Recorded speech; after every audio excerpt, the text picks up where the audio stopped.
What's up, guys? Welcome back to the channel. My name is Phil Sarpon. This is Phil's Guide to PsyD. This channel is for anyone that is interested in clinical psychology. You may be applying to clinical psychology school, or you may already be in clinical psychology school. And if that's you, this channel is for you. Today we're going to be talking about a really exciting topic, and it's a question that I've been getting from a lot of you, and that is the question of, do you need a master's degree to get into a clinical psychology program, whether that be a PhD program or a PsyD program? Now, I do have to say, guys, this question is going to be answered specifically by location. So when everything that I say about this video is going to be specifically for United States clinical psychology programs. If you're in a different continent or if you're in a different country, I don't know necessarily if this is going to apply to you, but for any school, anyone that's interested in schools that are in the US, this does apply. Do you need a master's degree to get into a PhD or a PsyD program? The answer is no, you do not need a master's degree to get into a clinical psychology program. But here's the thing, guys. Here's what I will say. There are a number of students that go right from undergrad right into a PhD or a PsyD program. But here's the thing. They typically have very competitive applications, okay? So they either have a really high GPA, really have great GRE scores, letters of rec, experience, all of that stuff. So the number of things that I'm gonna say in this video, we're gonna really dissect this thing.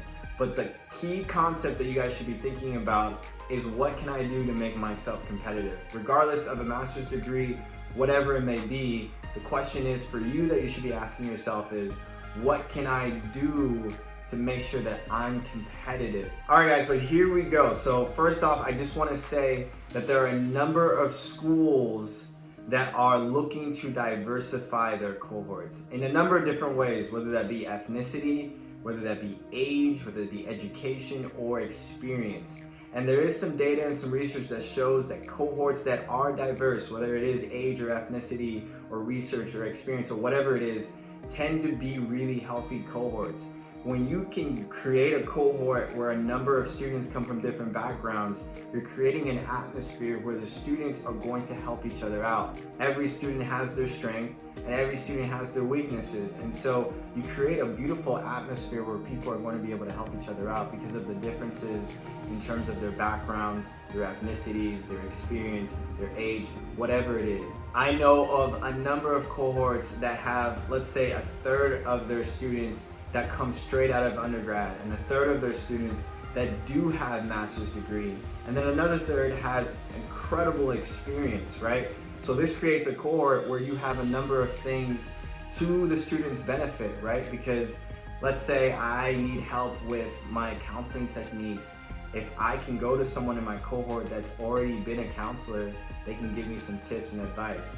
Let's say there's another student that comes straight out of grad school, so they've done research, they know stats, and so they're able to teach other members of the cohort what they know, right? And so everyone's kind of bringing a little bit of what they know into the table to help each other be successful.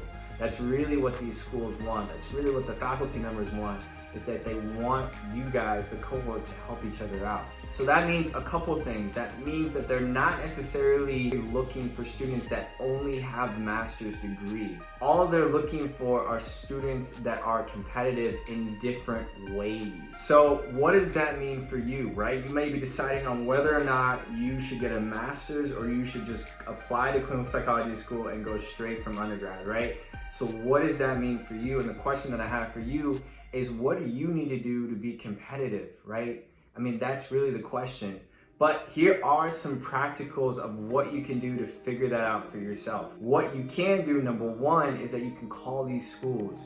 You can research these schools. You can find out about their students. You can get in contact with the faculty members or the students and ask them, hey, what does your cohort look like? Are there students that come straight out of undergrad? Are there students that have master's degrees? Are there students that have a lot of experience? Like, what specifically is your school looking for? Once you know the identity of the school and the emphasis of the school of what they're trying to focus on, then you can figure out if your strengths align with their strengths and if they would be a good fit for you. That will help you, right? Because if there's a school that doesn't necessarily care about a master's degree and you don't have a master's degree, then it might be a good fit for you. So as the student, you should know the education and information of what you are looking for and what school is best going to match you. All right, so the second tip of advice that I have, guys, is that you should look into yourself, right? You guys should be self-aware of knowing what your strengths and weaknesses are already. You should be able to know what are the high areas of your application and what are the low areas. You know, I had an okay GRE score, had an okay GPA, and so I personally decided to go and get a master's program. That was very specific for me in order to get into grad school. But I know a number of students that are in my cohort that went straight from undergrad into grad school. They had great GPA scores, they had great GRE scores.